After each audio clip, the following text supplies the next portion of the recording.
Media and Crime by Paulina Serrano. Mass media's influence to perceptions of crime and deviance. Crime has been a genre that individuals have found entertaining, and in order to gain and maintain consumers, the mass media contributes a great deal of crime content. The plentiful of crime depictions in the media has had many negative effects to minority populations, more so the African American community.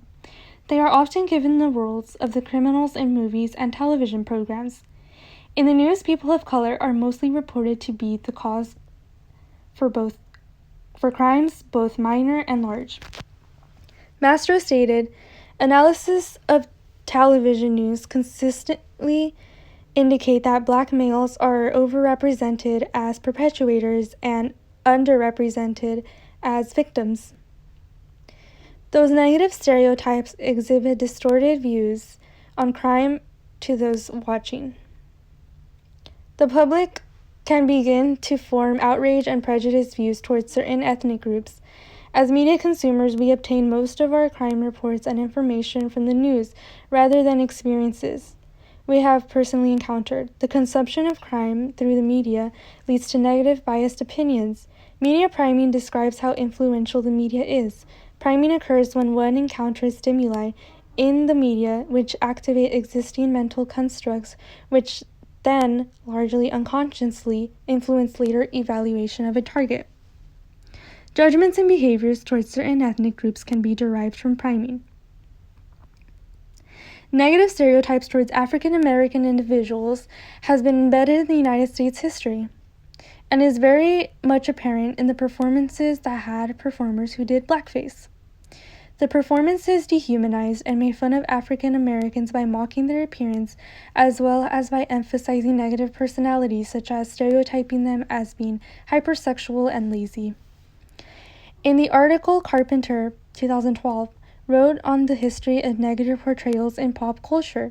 She asserts that some individuals that were a part of the Caucasian audience who watched the minstrel shows had little to no interactions with African Americans, and this led to negative judgments and racism. It is still a social issue because it affects minority groups today. Having little personal exposure to a diversity of ethnicities and cultures leads to negative perceptions of different ethnic groups that are obtained from popular culture. In her article, Carpenter, 2012, described how during the time Ronald Reagan was in office, policymakers pushed to defund and limit welfare services. It was the same time that African American mothers were stereotyped as welfare queen icons. Through the media, Winter described the image of the woman defined as welfare recipients until welfare was synonymous with black motherhood. They saw an image of a mother on welfare who was dressed luxurious and began to perpetuate negative assumptions of all people of color who are welfare recipients. The middle class in America began to go against tax money going into funding welfare services that helped underserved communities as a result of negative stereotypes. The portrayal of negative association of people of color, such as poverty and crime, leads to generalizations. These generalizations affect underserved communities. In the macro level, the dominant group can use generalizations to justify removal of affirmative action and services that are implemented to help people of color get opportunities that will improve their economic and education disparities that they face. Conflict theory. I believe that conflict theory best describes the influence of mass media on the social perceptions of crime and deviant behaviors. OpenStax College explored how different sociological perspectives described perceptions of crime from the media and states. Unlike functionalists, conflict theorists don't see these factors as positive functions of society, but as evidence of inequality in the system. The criminal justice system has historically been unfair to individuals who are from lower income communities.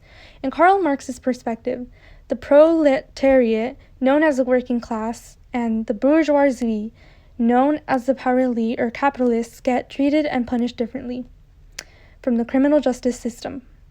There have been laws that are altered in order to benefit the power elite class.